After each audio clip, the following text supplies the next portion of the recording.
결혼 전에 그 이야기를 들었을 땐 저도 걱정이 많았죠.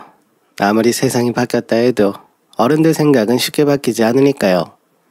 일단 제가 남편보다 2살이 많긴 했는데 남편이 애타게 결혼 이야기를 꺼내왔던 터라 그렇게 양가에 인사를 드리고 결혼에 대해 진행하게 되었어요. 잔뜩 긴장하고 도착한 시댁에서는 제 예상과는 뜻밖의 상황으로 가더라고요. 그때 어머님이 그러셨거든요. 우리 아들한테 이야기 많이 들었어요.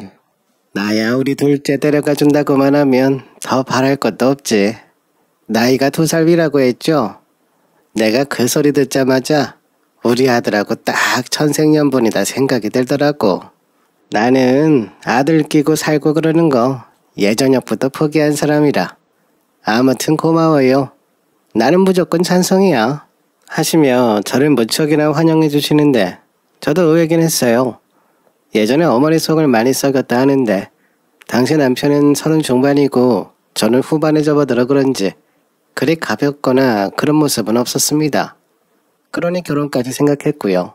그렇게 저희는 결혼식까지 진행시켰고 결혼 후에도 어머님은 저에게 뭘 따로 요구하시거나 그런 건 없으셨고요. 부르거나 그러신 적도 없었어요.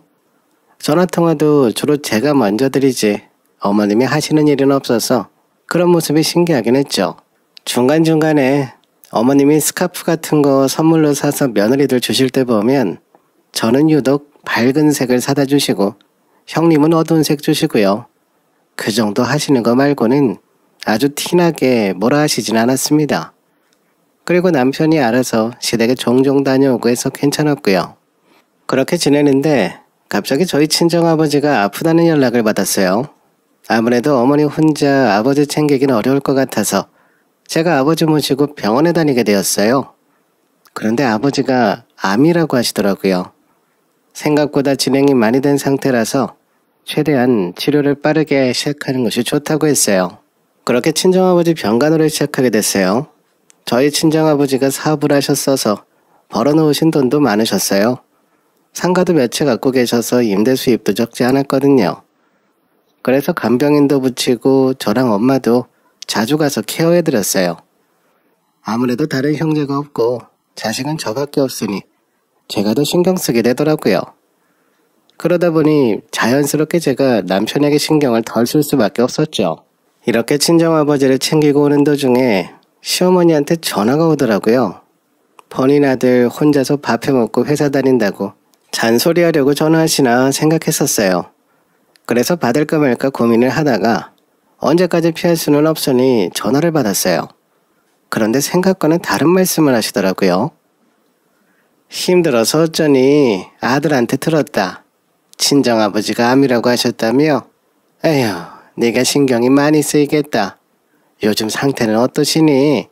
친정아버지가 아플 때는 다른 거 신경 쓸 거 없이 아버지한테 집중해야 하는 거야. 다른 자식이 있는 것도 아니고 너밖에 없으니 네가 힘들더라도 더 신경 써드려야 된다. 너희 남편은 신경 쓰지 마라. 길바닥에 던져놔도 알아서 지낼 녀석이야. 아무튼 아까 아범이 와서 이야기하고 갔길래 내가 연락한 거야. 생각보다 따뜻한 말씀을 해주셔서 놀라기도 하고 감사한 마음도 들었어요. 먼저 이렇게 말씀하시니 저도 좀 부담이 줄어들었고요. 아무래도 남편 신경 못 쓰고 친정아버지만 챙기는 부분에 대해서 항상 미안하게 생각한 부분들도 있었거든요. 그런데 시어머니도 이렇게 말씀을 해주시니 마음이 한결 가벼워졌어요. 사실 다른 꽁꽁이가 있었는지도 몰랐죠. 저한테 통화를 하시기 전에 저희 친정아버지가 남편을 따로 불렀더라고요. 아무래도 제가 나이가 많을 때 시집을 가기도 했고 저보다 어린 사이다 보니 이래저래 신경이 많이 쓰셨나 봐요. 그런데 지금은 아버지 몸도 안 좋아지시니 제가 계속 들락날락하는 모습에 미안한 마음이 있으셨나 봐요. 저랑 엄마 몰래 남편한테만 연락을 하셨어요. 둘이 따로 만난 사실을 남편 문자를 보고 알았어요. 하루는 저희 아빠가 남편한테 문자를 하셨더라고요. 그래서 아빠가 무슨 일이지 하고 열어보니 우선 상가 중요하는 부분은 다시 얘기하겠네 하는 연락이었어요. 그래서 이게 뭐지? 란 생각이 들었거든요. 생각이 많이 들었지만 우선 아빠랑 얘기하자 생각했어요. 남편도 저한테 먼저 얘기를 안 했는데 몰래 본 문자로 아는 척하기도 그랬거든요. 다음 날이 밝자마자 아빠한테 가서 물어봤죠. 아빠, 우리 남편한테 상가 증여하기로 했어? 무슨 상가? 갑자기 그건 왜? 그리고 상가 명의 엄마 명의로 하는 거 아니었어? 아니, 내가 너 이렇게 나 간병하러 자주 오기도 하고 미안해서. 그래서 저번에 경기도에 있는 상가 하나 주겠다고 했거든. 근데 생각보다 쉽지 않기도 해서 우선 다시 얘기하자고 했어. 너 몰래 주려고 했는데 우리 딸이 이렇게 금방 알아버릴 줄은 생각도 못했네. 너희 엄마한테 모른 척 해라. 그거 원래는 엄마 용돈 하려고 주려던 상가였거든. 그래서 제가 그럼 그냥 엄마 주지. 그리고 아빠가 뭐가 미안해.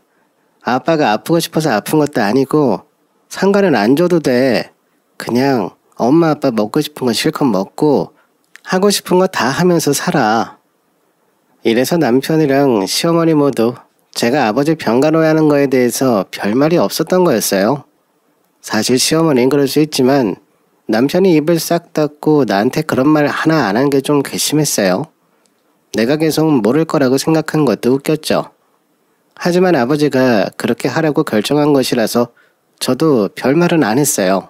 그런데 저희 친정 아버지가 생각보다 빠르게 하늘나라로 가셨어요. 병원에서도 약 3개월 정도 생각하셨는데 한 달 정도 병원 생활하시다 갑자기 숨을 거두게 되셨어요. 갑자기 일어난 일이라 정신이 너무 없고 어떻게 장례를 준비해야 되는지 막막했어요. 그러다 제가 정신을 차리고 상복으로 갈아입은 후 엄마를 모시고 장례식 준비를 진행했어요. 그리고 저 대신 남편이 챙겨준 부분들이 많이 있어서 이제라도 좀 쉬게 해주고 싶었어요. 그래서 남편한테 이제는 내가 맡아서 할 테니까 당신은 좀 들어가서 쉬라고 했는데도 남편은 아니라고 사양하더라고요. 여보, 너무 고마워. 이제는 내가 할 테니까 당신은 집에 가서 좀 쉬어. 이제라도 내가 챙길게. 라고 했더니 아니요. 우리 장인어른이 돌아가셨는데 아들 같은 사위가 맡아서 하는 건 당연하지. 우리 장인어른 마지막 가는 길까지 내가 지켜드릴 거야. 사위라면 장인어른 장례식을 챙기는 건 당연하다고 생각하긴 했지만 그래도 이렇게 얘기를 해주니 너무 고마웠어요. 한편으론 나도 남편한테 더 잘해줘야지 란 생각이 들었죠. 근데 이 생각이 1시간도 안 돼서 바뀌게 됐어요. 다른 꿍꿍이로 이렇게 챙겨주는 거라고는 꿈에도 생각 못했거든요. 갑자기 조문객들이 몰려오면서 정신없이 인사드렸어요. 시어머니도 찾아오셨더라고요. 저희 엄마한테도 인사하시고 챙겨주셔서 너무 감사했어요. 그래서 저도 엄마도 시어머니를 챙겨드리고 싶었는데 사람이 너무 많아서 신경을 못 썼어요. 그리고 나서 좀 정신이 들어서 시어머니를 찾았어요. 그런데 안 보이시더라고요. 벌써 가셨나? 란 생각이 들었어요. 엄마는 걱정스러운 얼굴로 저를 부르시더니 아까 사돈이 오셨는데 너무 못 챙겨드린 것 같아서 죄송스러워서 어쩌니. 갑자기 조문객이 몰릴 때 오실 줄은 생각도 못했다. 그래도 이렇게 와주셨는데 우리가 너무 신경을 못 쓴 것 같아서 마음이 쓰인다. 엄마 괜찮아. 이런 상황이니까 시어머니도 이해하실 거예요. 그래서 나도 이제 좀 정리가 돼서 시어머니 혹시 계신가 해서 찾아봤는데 안 보이시더라고. 사람도 많아서 그래서 먼저 가셨나 봐. 나중에 내가 감사 인사드리면 되는 거지. 엄마는 지금 사람들 안 올 때 좀 들어가서 쉬어. 아이고, 그래도 여기까지 오셨는데 엄마는 신경 못 써드린 게 마음에 걸린다. 혹시 네가 한번 나가서 찾아봐봐. 아직 밖에 계실 수도 있잖아. 이서방한테 전화도 한번 해보고. 이서방도 아까 전부터 안 보이더라. 엄마가 그렇게 얘기해서 남편한테 전화를 하면서 이곳저곳 둘러봤는데 연락도 안 받고 찾아봐도 안 보였어요. 혹시 시어머니 모셔다 드리러 나갔나라는 생각에 엄마 말대로 밖으로 나가봤어요. 아직 밖에 계시면 제대로 인사를 드리고 싶었거든요. 하지만 결국 안 보여서 가셨나 생각하고 말았어요. 그리고 저는 이렇게 나온 김에 겸사겸사 바람도 쐬고 들어가야지 생각했어요. 입구 쪽에 사람들이 너무 많아서 사람들을 피해서 다니다 보니 어느새 주차장 쪽으로 향하게 되더라고요. 주차장 쪽은 사람들이 별로 없어서 여기서 좀 걷다 들어가야지란 생각으로 걸어가고 있었어요. 근데 어디선가 깔깔거리며 웃는 소리가 들렸어요. 솔직히 누가 장례식장에서 이렇게 웃을까 생각이 들더라고요.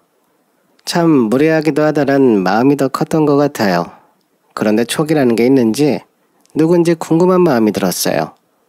어디서 이런 소리가 들리는 거지 라며 소리가 크게 들리는 곳을 찾았어요. 근데 보니 저희 남편 차가 눈에 보이더라고요. 실내에는 사람이 2명 앉아 있어서 누구지 하며 가까이 갔어요. 자세히 보니 시어머니와 남편이었어요.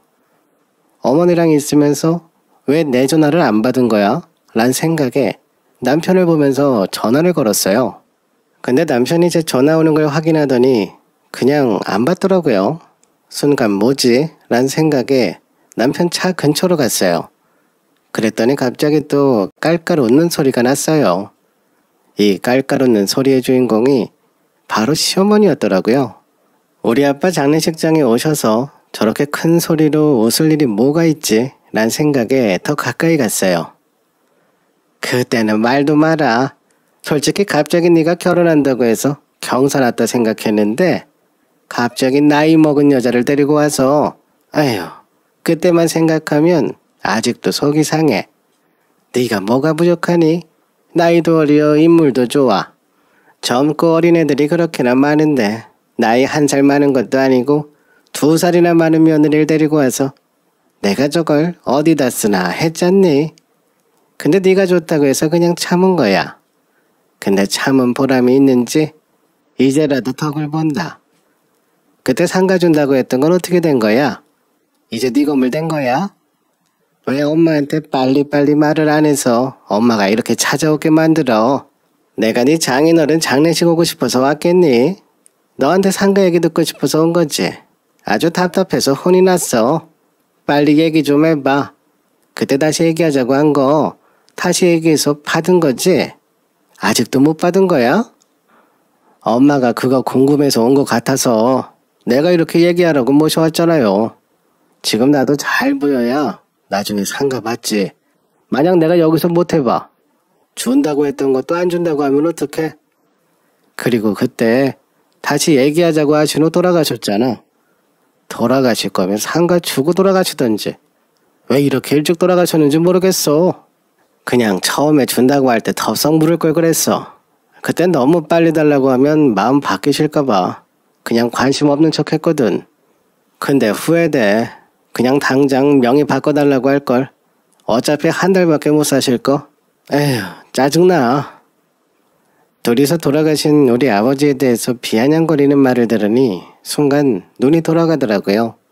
그런데 어디까지 가나 한번 들어보고 싶은 마음이 들었어요. 그리고 남편은 나랑 엄마 앞에서 그렇게 좋은 사위인 척한 게 사실은 상가를 갖고 싶어서 그런 거였다니 정말 대단하다는 마음이 들었어요.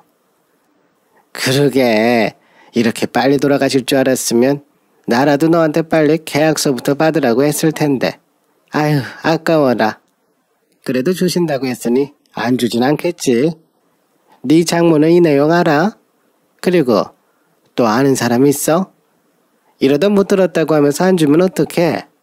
그러진 않겠지.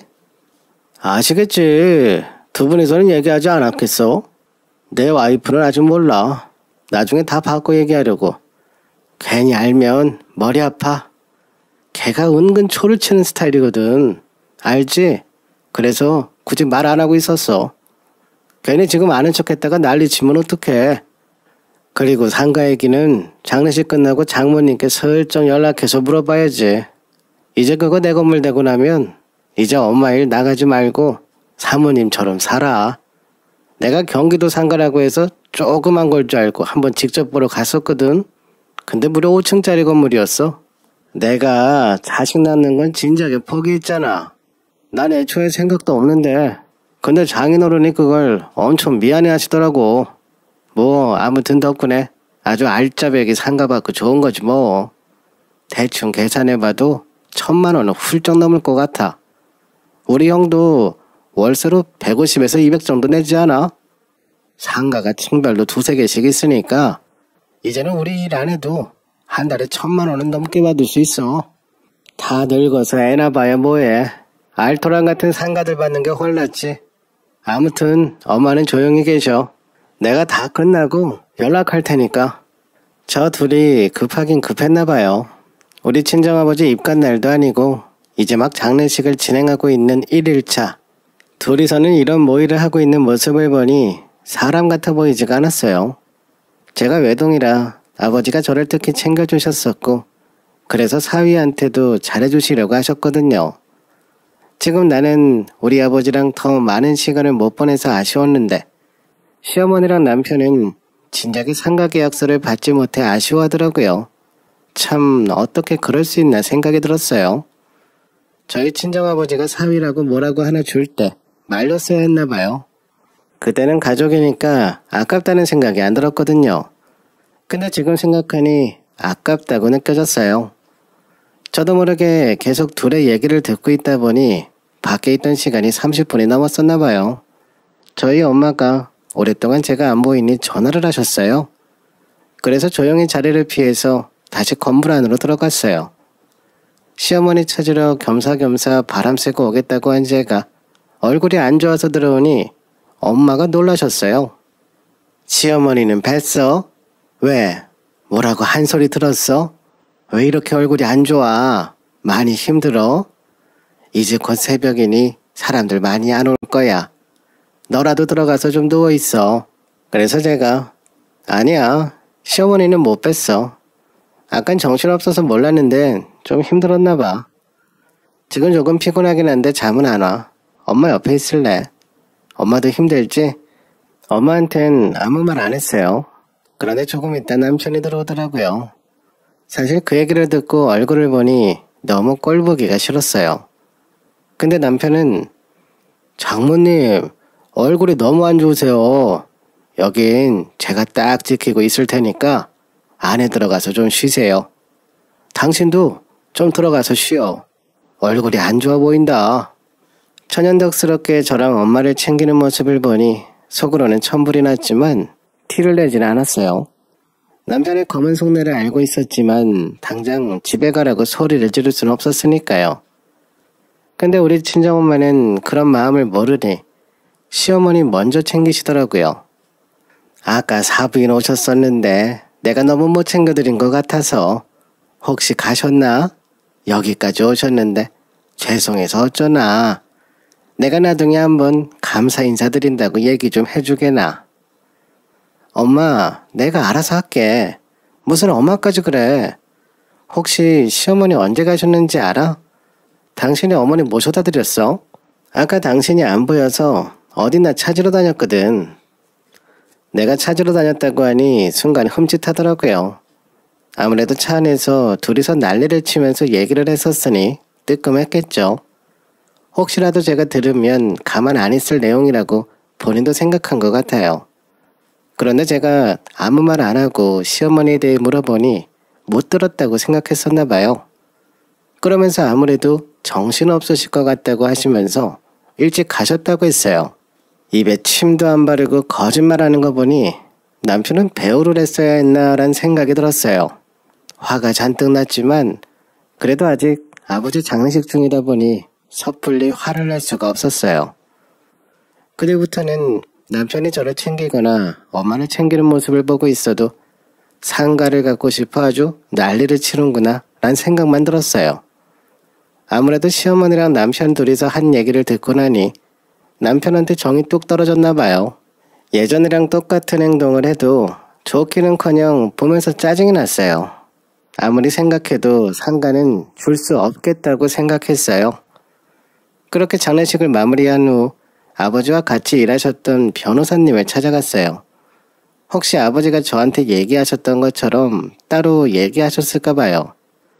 사실 제가 시어머니랑 남편이 하는 얘기를 못 들었다면 고마운 마음에 상가 증여하는 것을 반대하지 않았을 거예요. 남편 말대로 고마운 마음이 하루라도 빨리 주고 싶었겠죠. 저희 엄마가 그 상가 임대료 하나 없다고 생활비가 없는 게 아니었으니까요.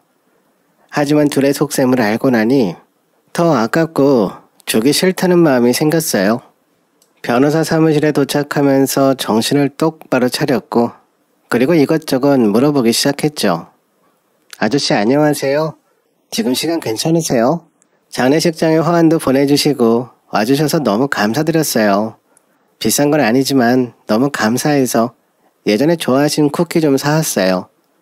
그리고 저희 아버지 경기도에 있는 상가 얘기 좀 드리고 싶어서요.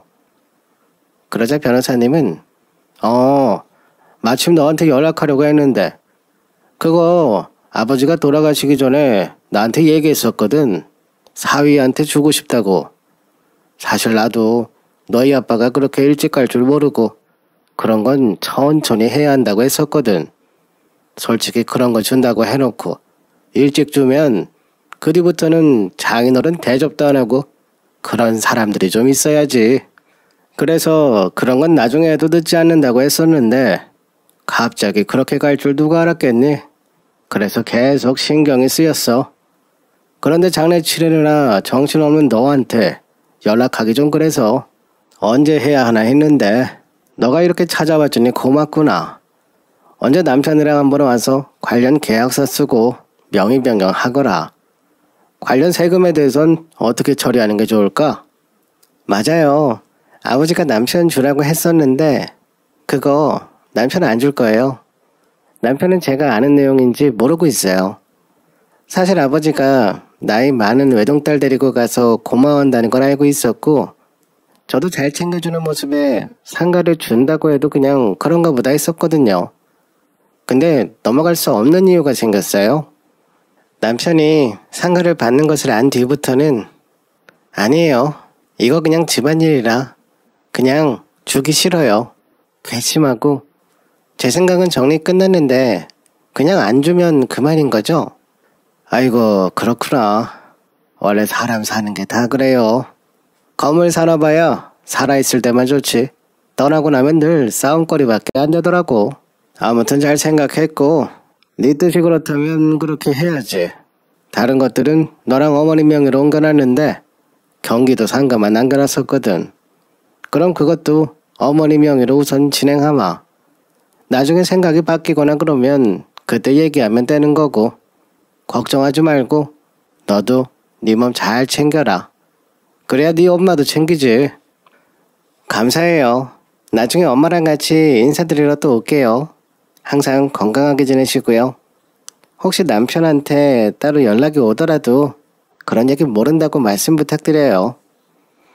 그렇게 변호사님이랑 얘기를 끝내고 결국 상가는 넘기지 않는 것으로 마무리했어요. 남편은 아버지가 안 계시니 따로 연락 오는 것도 없고 나한테 물어볼 수는 없고 그러니 계속 전전긍긍 하더라고요. 하지만 더 이상 미룰 수는 없었는지 은근슬쩍 저를 떠보더라고요. 여보, 혹시 아버님 돌아가시기 전에 경기도 상가에 대해서 들은 거 없어? 아니 그냥 뭐 경기도 상가 어떻게 하신다던가 그런 것들. 경기도 상가? 그거 엄마 노후 자금을 보태라고 엄마 명의로 돌리신 거 아는데 그건 왜? 당신답지 않게 갑자기 우리 아빠 상가를 물어보고 그래. 그리고 내가 경기도 상가에 있다는 것도 얘기했었나? 저도 모르는 척 그거 그냥 엄마 명의로 옮겨졌다라고만 말했어요.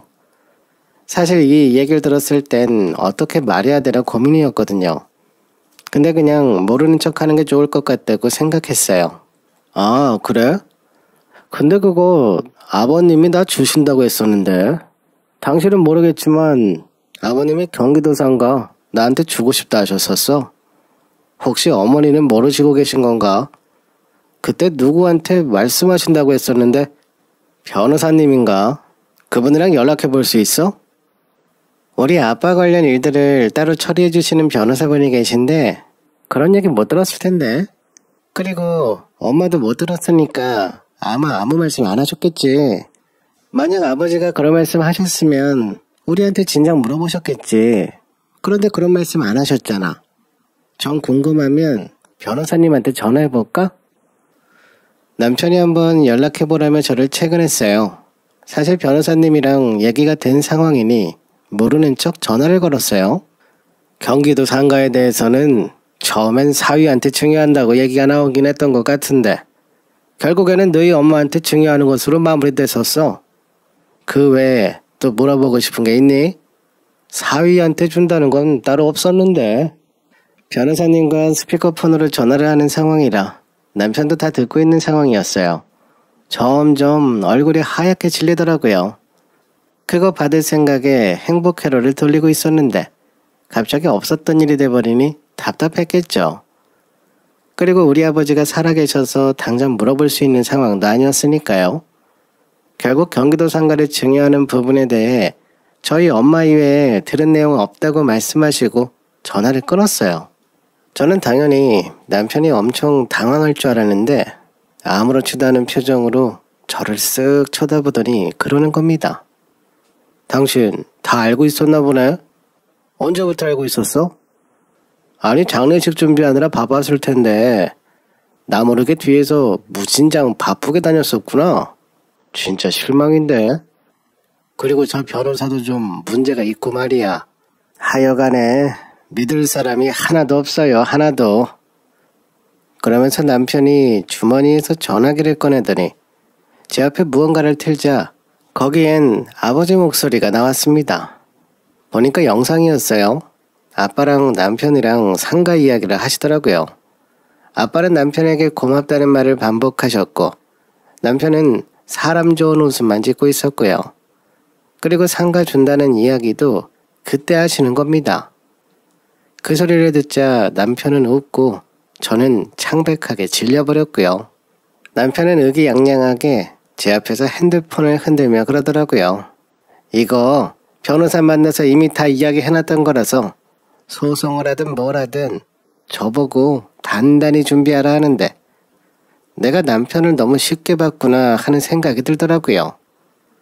그때부터 저랑 남편은 자연스럽게 별거 상태로 들어갔고 그날 저녁에 곧장 어머님에게 전화가 왔는데 정말 처음 들어보는 목소리로 저에게 막 뭐라 하시는 겁니다.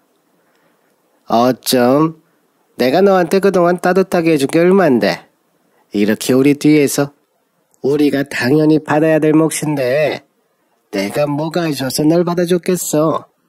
우리 큰아들이 아들만 새 키우는 거 알지?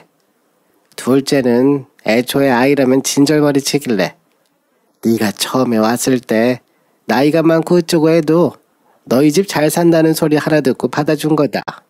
아무튼 우리 아들이 똘똘해서 망정이지 하마터면 아무것도 못 받고 낙동강 오리알 신세가 될 뻔했네. 그날 저는 눈앞이 캄캄해지더라고요. 남편이 찍은 영상은 너무 그럴싸했거든요. 혼자 해결할 문제가 아닌 것 같아서 곧장 친정으로 달려갔고 엄마를 보자마자 눈물이 막 쏟아지는 겁니다. 아빠가 원망스럽기도 하고 앞으로 어떻게 지내야 하나 걱정스러웠죠. 엄마한테 그간 있었던 이야기를 쭉 말씀드렸어요. 엄마는 사위 이야기가 나오니 아무 말 없이 듣기만 하셨어요. 제가 한숨을 쉬며 이야기를 마무리하자 엄마는 말없이 자리에서 일어나시더니 제 앞에다가 휴대폰을 툭 하고 던져놓으시는 겁니다. 나도 그날 같이 있었어. 이서방이 앉자마자 휴대폰부터 켜더라. 내가 너희 아빠랑 지금까지 살면서 만나보고 당해보고 잡아보기도 한 사기꾼이 100명은 넘을 거다. 무슨 그딴 영상 하나로 뭘 어찌한다고. 그거 틀어봐라. 나는 처음부터 끝까지 다 녹음해놨고 마지막에 뭐라 했는지 네가 똑똑히 듣고 그대로 이서방한테 전해줘라. 그렇게 엄마 전화기를 받아 들어보는데 영상에서 본 대화와 똑같았어요. 다만 영상에는 뒷부분이 지워져 있었고 녹음은 끝까지 다 있었고요. 대화 중반부터 엄마가 나서서 말리시더라고요. 무슨 건물을 그것도 사위한테 주는 사람이 어딨냐고. 줄 거면 우리 딸 주고 그러면 자연스럽게 이서방도 편히 지낼 텐데 나이 먹어서 병실에 오래 하니 사람이 헛소리를 한다며 끊어버리셨습니다. 그때 엄마가 제 옆으로 오시더니 나중에 복잡해지면 이거 제출하면 끝나니까 걱정 말어. 그리고 변호사도 없이 만난 자리인데 그쪽 집안 사람들 너무 아는 게 없네. 무식하면 용감하다고 하잖아. 엄마 입에서 무식이란 단어가 나오자 괜히 제 얼굴이 빨개지는 것 같았어요. 저는 그렇게 집으로 돌아왔고 곧장 이혼 준비부터 했습니다. 짐 정리해서 하나씩 친정으로 옮겨놨고 부동산에 가서 신혼집도 내놨고요. 그러다 남편도 그걸 봤는지 저에게 연락해서는 이혼할 때 하더라도 재산 정리는 깔끔하게 하는 게 어떻겠냐며 자신감 넘치게 말하길래 당신이 정리할 재산이 있긴 하냐고 몸뚱이 하나 들고 장가왔으면서 말 같지도 않은 소리 그만하라고 끊어버렸습니다. 그리고는 그날 밤 어머님과 함께 남편이 왔고요. 남편이 영상 어쩌고 하길래 저도 곧바로 녹음 이야기를 꺼냈고 어머님은 옆에서 무슨 소린지 이해를 전혀 못하셨지만 남편은 듣자마자 얼굴이 창백해지며 아무 소리도 못하더라고요. 다 들었으면 이제 우리도 정리해야지. 이혼 서류는 내가 가져왔으니까 거기에 도장이나 찍어. 원하면 이것도 영상이든 녹음이든 남기던가. 우리 부모님이 당신을 얼마나 아들처럼 예뻐했는데 꼴랑 그것 때문에 요즘 세상에 그런 식으로 남의 재산 가져가는 게 그게 가능하다고 생각하니? 그런 건 당신 상상 속에서나 가능한 거지. 아무튼 이번에 나도 완전히 정 떨어졌으니까 같이 사는 건 이미 물 건너갔고 온 김에 도장이나 찍고 가. 그러자 남편은 순식간에 제 앞으로 다가와 무릎을 꿇으며 미안하다, 잘못했다를 100번도 넘게 외치며 싹싹 비는데 뒤에서 어머님이 사색이 되며 그 장면을 보고 계시더라고요. 아무리 어릴 때 속 썩였다 해도 아들이고 자식일 텐데 늙은 며느리 앞에서 저렇게 사정사정하는 모습이 충격적이신 듯 했어요. 근데 어쩌겠어요. 이미 상황은 돌이킬 수 없는데요. 남편이 손이 발이 되게 빌든 말든 저는 갈라서기로 정리 끝냈습니다. 그리고 며칠 뒤 신혼집을 정리하고 마무리하고 있는데 누군가가 초인종을 정신없이 누르더라고요. 혹시 남편인가 해서 봤더니 남편은 아니고 남편 비슷한 모습에 자세히 보니 아주버님이 현관 앞에 서 있었습니다. 우리 이혼 소식을 들었을 텐데 왜 찾아왔나 너무 뜬금없었죠. 제가 현관문을 열자마자 아주버님이 대뜸 저에게 제 동생이랑 이혼한 건 이혼한 거고 그 경기도 상가 2층은 저희 주셔야죠.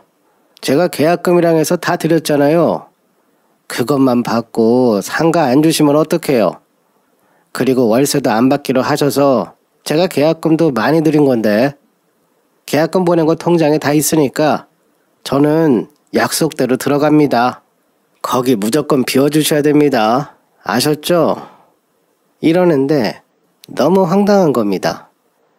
이 내용에 대해서는 남편한테도 시어머니한테도 들은 적이 없어서 당황했어요. 그리고 남편 명의로 상가가 넘어간 적도 없는데 갑자기 2층 상가를 사용하기로 했다고 하더라고요.